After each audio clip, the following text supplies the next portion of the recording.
Tuesday night, it's October 6th. I was just on the West Side earlier picking up contributions from my West Side supporters. Thank you, West Side, for supporting my race for the 32nd District.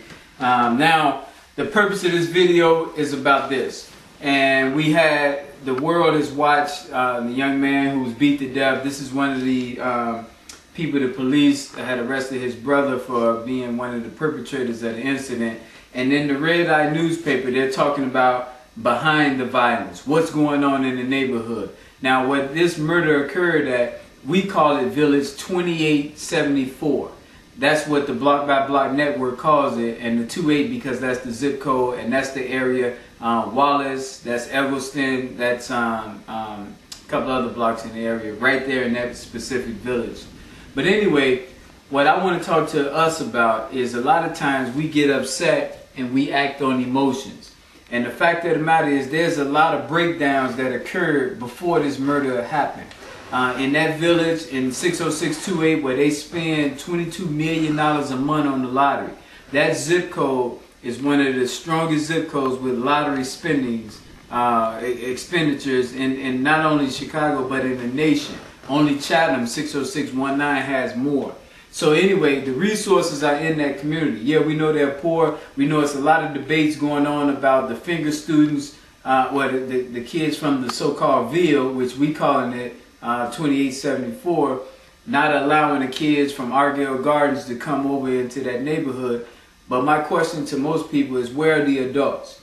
All right, what is the personal responsibility of the people who live there? And inside that village, we've been trying to get a village mayor, someone block by block within that little 12 block area, to say I'll be responsible for these 12 blocks. And I will work to make my boundaries the safest boundaries for all the people there, not just the students but the senior citizens as well. This is something that we have to look in the mirror on, because when we talk about other people, the white man and the Latinos and other people, what about us? What are we going to do? And tomorrow, where Arnie Duncan and the U.S. Attorney is at Finger holding the meeting, most of the people who are there, and I'm recording this Tuesday night, so we'll see what happens Wednesday. But what I believe is going to happen is going to become a gripe fest. People are going to stand there and complain about who's not doing what, the police, the schools, they should have did this, they should have did that. My question to you, the people, block by block, do you know your neighbor? Do you know the person on the left and the right of where you live right now? And that's one of the biggest problems, because if you don't know your neighbor, you don't know that single mom that's struggling with her son who's not acting right and she don't have a man in her life.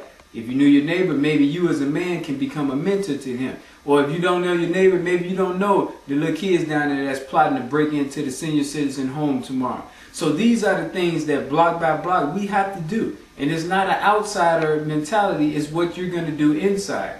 And so I ask the media tomorrow, when they're out there interviewing the people, ask the people you're interviewing, do they know their neighbor? That's going to be a push that we're going to do, because I think we have to take personal responsibility to turn this around. And for us, Village 2874, you live in a village. We have 800 villages in Chicago, and we just need the people who live in those villages to, we call it man up. But if you're a lady, we want you to woman up and just take responsibility for changing our conditions block by block. I tell people all the time, bathroom tissue and postage stamps is all we need. We don't need no taxpayer grants, no taxpayer dollars. We're going to leverage what we have right now.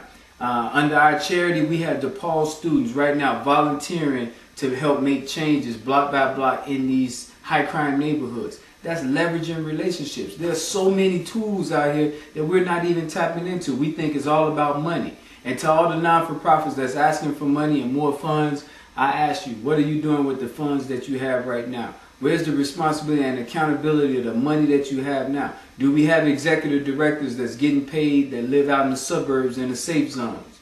Not that that's wrong, but what is your commitment to block by block changing what's happening in our neighborhoods? We do what we do for free. And not that everyone can do that, but we do what we do for free because we're committed to it. And I just ask the people who are getting paid to do services in the community, how committed are you? What are you doing in addition to what you're getting paid to do?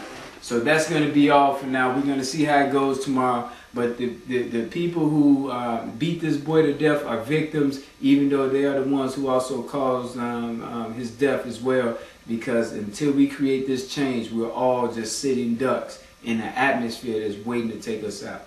That's all I have right now. Thank you.